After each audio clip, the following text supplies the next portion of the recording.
Hello, Morongo Basin and listeners around the world online at Z107.7fm.com. Here is the Z107.7 local news for Wednesday, April 19th, 2023. Yesterday, in the Pejman Elahi trial, jurors heard from the delivery driver that was allegedly chased and shot during a grocery delivery late last year. Online news editor Robert Hayden joins us with this report. Testimony continued in the Pejman Elahi trial on Tuesday, and it focused on the initial incident that resulted in 7 of the 9 counts against Elahi when he allegedly chased down an Instacart delivery driver on a quad, pointing a gun at him and firing, then continuing chase, all while trying to get into the vehicle.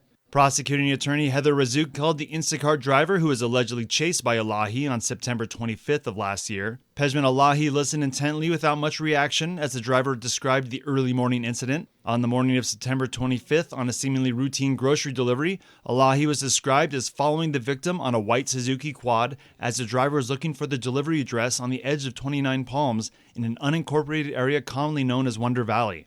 The driver missed his turn while on a dirt road, and when he went to turn around, he says that Elahi blocked the road with the quad, got off the bike, and pointed a gun at him. The driver saw a small gap on the side of Elahi, and as he was attempting to escape, the delivery driver said he heard a gunshot. The driver crashed into a bush while escaping, and Elahi got on the quad and continued pursuit. Eventually, the driver exited the soft sand and dirt roads and hit Amboy, which is paved, and lost his pursuer. The courtroom listened to a portion of the 911 call made by the Instacart driver, who sounded calm despite the harrowing situation happening right outside their car window. Testimony will continue today at the Joshua Tree Courthouse, and you can see this story on Z107.7fm.com for a more in-depth look at yesterday's testimony, along with all our reporting on the Pejman Elahi trial. Reporting for Z107.7 News, this is Robert Hayden. Free naloxone is being provided to all comers by the High Desert Emergency Action Alliance. Naloxone is a chemical compound that can save a life by reversing the effects of an opioid overdose. It has become particularly essential in the midst of the current fentanyl epidemic, in which even small amounts of the drug can cause an overdose.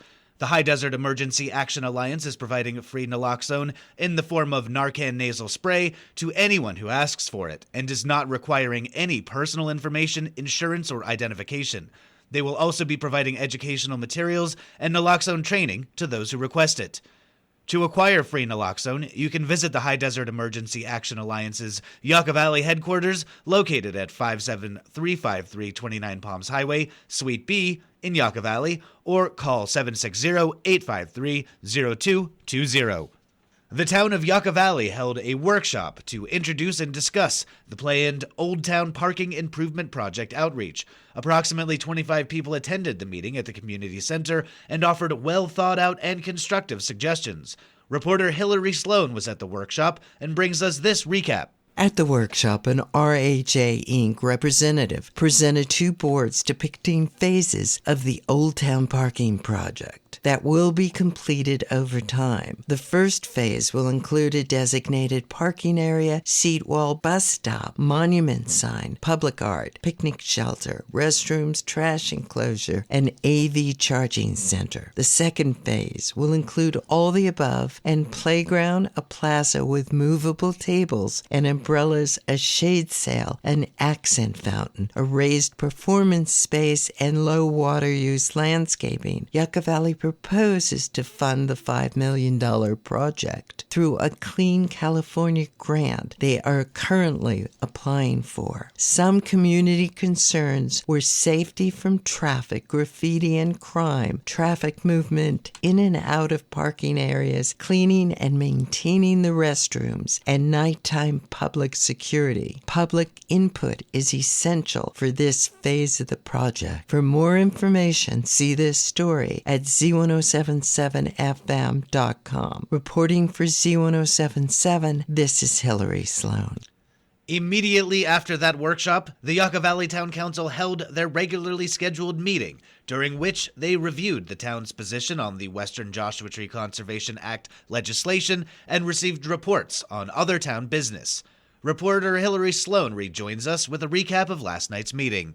The Yucca Valley Town Council meeting began with an update by the San Bernardino Fire Department's interim Deputy Chief of Operations, Scott Tuttle. Tuttle said SB Fire is recruiting youth 14 to 18 back into the Explorer program and warned the public to be cautious of the upcoming fire season. For more information on both programs, go to sbcfire.org.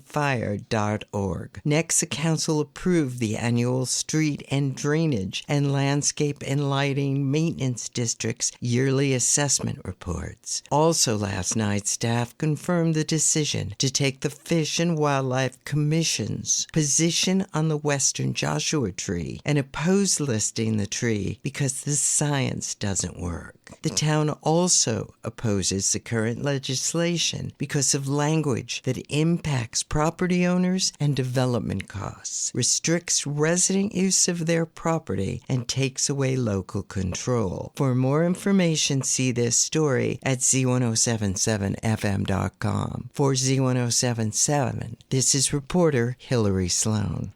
The Morongo Valley Community Services District Board of Directors will be holding their regular meeting tonight at 6 p.m. in the multi-purpose room at Covington Park. Assignment reporter Gabriel Hart has the meeting's agenda for us today. For tonight's MVCSD meeting, there will be an announcement of reportable closed session items, followed by a Fire Safe Council presentation by Justin Marino of the High Desert Emergency Action Alliance. Action items include a review, discussion, and vote on board titles for President, Vice President, Finance Director, Park Commissioner, and Fire Commissioner. A review and discussion of previous fiscal year budgets and recommended items for fiscal year 2023-24 budget cycle. A discussion and approval for budget workshop. A discussion and approval for placement of ADA toilets in Covington Park. And for continued business, Fire Chief James Brakebill will provide an update on the brush patrol vehicle for maintenance staff. Reporting for Z107.7, this is assignment reporter Gabriel Hart. Yucca Valley's High Desert Water District Board of Directors will meet at 4 p.m. today. And down the highway in Joshua Tree, the Joshua Basin Water District's regular meeting begins promptly at 5:30 p.m. Reporter Mike Lipsitz is here with your Wednesday Water Roundup. No action items appear on today's High Desert Water District agenda. Directors will receive updates to the project priority list. That meeting takes place at the district office on the highway at Inga Trail. And at the Joshua Basin Water District offices on Choita Road in Joshua Tree, directors will conduct public interviews and likely appoint a new director to fill an open board seat. Two qualified candidates, David Fick and Mark Lundquist, are vying for the position. Both meetings are open to the public. Instructions for remote attendance may be found with this story at Z107.7fm.com. Reporting for Z107.7 News, this is Mike Lipsitz. In its sixth incarnation, the High Desert Fringe Festival will be back and better than ever on May 19th, 20th, and 21st. Arts and entertainment reporter Charlie Thomas tells you how to get a front row seat. Tickets go on sale April 1st for the 2023 High Desert Fringe Festival. In its sixth year of showcasing original, non-traditional, provocative performance art, the festival will offer 3 days of performances, improv, film, music, and workshops presented by an array of artists, May 19th through 21st at the Joshua Tree Retreat Center. The theme of this year's festival is As Above, So Below. Single 2-day and full weekend passes, as well as special opening night passes can be purchased. Discounted tickets are available for military and senior citizens. The opening Friday night gala will feature festival keynote speaker Julian Franco, a New York-born ancestral Ukrainian dramaturg who will be presenting a world premiere work. Tickets can be purchased at highdesertfringe.org starting April 1st. Co-sponsored by Z107.7 FM. Reporting for Z107.7, this is arts and entertainment reporter Charlie Thomas. The 29 Palms High School boys varsity Wildcats tennis team traveled to Desert Mirage High School to face the Rams on Monday. The teams played 2 matches. The Wildcats won the first match 16-2. In singles action, Jason Palayan swept all 3 of his sets, Justice Fontius won 2 of his sets, and Nehemiah Dowell won 2 of his sets. In doubles action, the teams of Arjun Sani, Aiden Mintz, Braden Chambers and Luke Bowers, and Brian Huang and Kai Jilson all won both of their sets. The team of Brian Huang and Vijay Sani won their set. The team of Adonai Patu and Michael Acosta won their set as well. The team of Makayo Jilson and Eddie Riddlesberger won their set. In the second match, which was continued from a canceled match from March, the Wildcats also won 10-1. In singles action, Jason Palayan won both of his sets, Lake Gordon won his set, Justice Fontius won a set, while Nehemiah Dowell won his set. In doubles action, the team of Braden Chambers and Luke Bowers won both of their sets, the team of Arjun Sanhi and Aiden Mintz won one of their sets, the team of Merrick Johnson and Nehemiah Dowell won a set, the team of Brian Wong and Kai Jilson won their set. The Wildcats are now 6-5 in the season. The Wildcats will travel to Yucca Valley today, Banning on Thursday, and host Indio on Friday for their senior night. That's our local news. Hear local news 7 times a day, 7 days a week at 7, 8, 9, noon, 4, 5, and 6. More Morongo Basin residents get their local news from Z107.7 than any other source.